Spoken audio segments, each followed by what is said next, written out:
السلام علیکم پیارے دوستو، میں ہوں آپ کے ساتھ محمد نصیر۔ آپ دیکھ رہے ہیں وزٹ ود ندیم چینل۔ آج ہم ایک نئی ویڈیو کے ساتھ حاضر ہوئے ہیں۔ ویڈیو شروع کرنے سے پہلے میری آپ سے اپیل ہے کہ ہمارے چینل کو سبسکرائب کر دیں اور ساتھ ہی بیل آئیکن کو دبا دیں تاکہ ہر نئی آنے والی ویڈیو کا نوٹیفیکیشن آپ تک پہنچ سکے۔ یہ بہت ہی اہم اور نہایت ہی شاندار قرآنی واقعہ ہے، اور اسی واقعے کی وجہ سے قرآن مجید کی اس سورت کا نام سورۃ البقرہ یعنی گائے والی سورت رکھا گیا ہے۔ اس کا واقعہ یہ ہے کہ بنی اسرائیل میں ایک بہت ہی نیک اور صالح بزرگ تھے، اور ان کا ایک ہی بچہ تھا جو نابالغ تھا، اور ان کے پاس فقط ایک گائے کی بچیا تھی۔ ان بزرگ نے اپنی وفات کے قریب اس بچیا کو جنگل میں لے جا کر ایک جھاڑی کے پاس یہ کہہ کر چھوڑ دیا کہ یا اللہ عز و جل، میں اس بچیا کو اس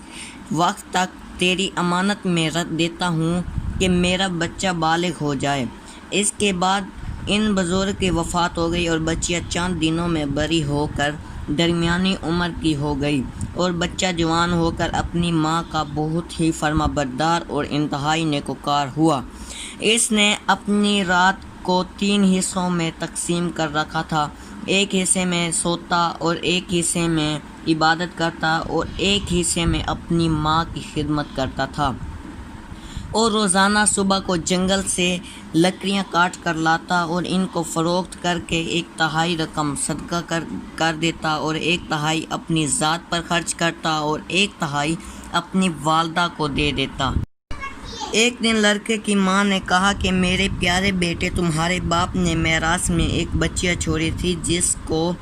انہوں نے فلاح جاری کے پاس جنگل میں خدا عز و جل کی امانت میں سونپ دیا تھا۔ اب تم اس جاری کے پاس جا کر یوں دعا مانگو کہ اے حضرت ابراہیم و حضرت اسماعیل و حضرت اسحاق علیہ السلام کے خدا، تو میرے باپ کی سونپی ہوئی امانت مجھے واپس کر دے، اور اس بچیا کی نشانی یہ ہے کہ وہ پیلے رنگ کی ہے اور اس کی کھال اس طرح چمک رہی ہوگی کہ گویا سورج کی کرنیں اس میں سے نکل رہی ہیں۔ یہ سن کر لڑکا جنگل میں اس جھاڑی کے پاس گیا اور دعا مانگی تو فوراً ہی وہ گائے دوڑتی ہوئی آ کر اس کے پاس کھڑی ہو گئی، اور یہ اس کو پکڑ کر گھر لایا تو اس کی ماں نے کہا، بیٹا تم اس گائے کو لے جا کر بازار میں 3 دینار میں فروخت کر ڈالو، لیکن کسی گاہک کو بغیر میرے مشورہ کے مت دینا۔ ان دونوں بازار میں گائے کی قیمت 3 دینار رہی تھی۔ بازار میں ایک گاہک آیا جو دراصل حقیقت میں فرشتہ تھا۔ اس نے کہا کہ میں گائے کی قیمت 3 دینار سے زیادہ دوں گا، مگر تم ماں سے مشورہ کیے بغیر گائے میرے ہاتھ فروخت کر ڈالو۔ لڑکے نے کہا کہ تم خواہ کتنی بھی زیادہ قیمت دو، مگر میں اپنی ماں سے مشورہ کیے بغیر ہرگز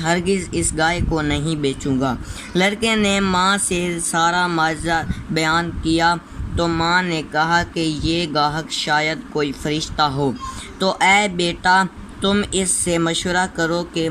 ہم اس گائے کو ابھی فروخت کریں یا نہ کریں۔ چنانچہ اس لڑکے نے بازار میں جب اس گاہک سے مشورہ کیا تو اس نے کہا کہ ابھی تم اس گائے کو نہ فروخت کرو، آئندہ اس گائے کو حضرت موسیٰ علیہ السلام کے لوگ خریدیں گے تو تم اس گائے کے چمڑے میں سونا بھر کر اس کی قیمت طلب کرنا، تو وہ لوگ اتنی ہی قیمت دے کر خریدیں گے۔ چنانچہ چند ہی دنوں کے بعد بنی اسرائیل کے ایک بہت مالدار آدمی کو، جس کا نام عامل تھا، اس کے چچا کے دونوں لڑکوں نے اس کو قتل کر دیا اور اس کی لاش کو ایک ویرانے میں ڈال دیا۔ صبح کو قاتل کی تلاش شروع ہوئی، مگر جب کوئی سراغ نہ ملا تو کچھ لوگ حضرت موسیٰ علیہ السلام کی خدمت میں حاضر ہوئے اور قاتل کا پتہ پوچھا تو آپ نے فرمایا کہ تم لوگ ایک گائے ذبح کرو اور اس کی زبان یا دم کی ہڈی سے لاش کو مارو تو وہ زندہ ہو کر خود ہی اپنے قاتل کا نام بتا دے گا۔ یہ سن کر بنی اسرائیل نے گائے کے رنگ، اس کی عمر و عمر وغیرہ کے بارے میں بحث کرید شروع کی اور بالآخر جب وہ اچھی طرح سمجھ گئے کہ فلاں قسم کی گائے چاہیے تو ایسی ہی گائے کی تلاش شروع کر دی، یہاں تک کہ جب یہ لوگ اس لڑکے کی گائے کے پاس پہنچے تو ہو بہو یہ ایسی ہی گائے تھی جس کی ان لوگوں کو ضرورت تھی۔ چنانچہ ان لوگوں نے گائے کو اس کے چمڑے میں بھر کر سونا اس کی قیمت دے کر خریدا اور ذبح کر کے اس کی زبان یا دم کی ہڈی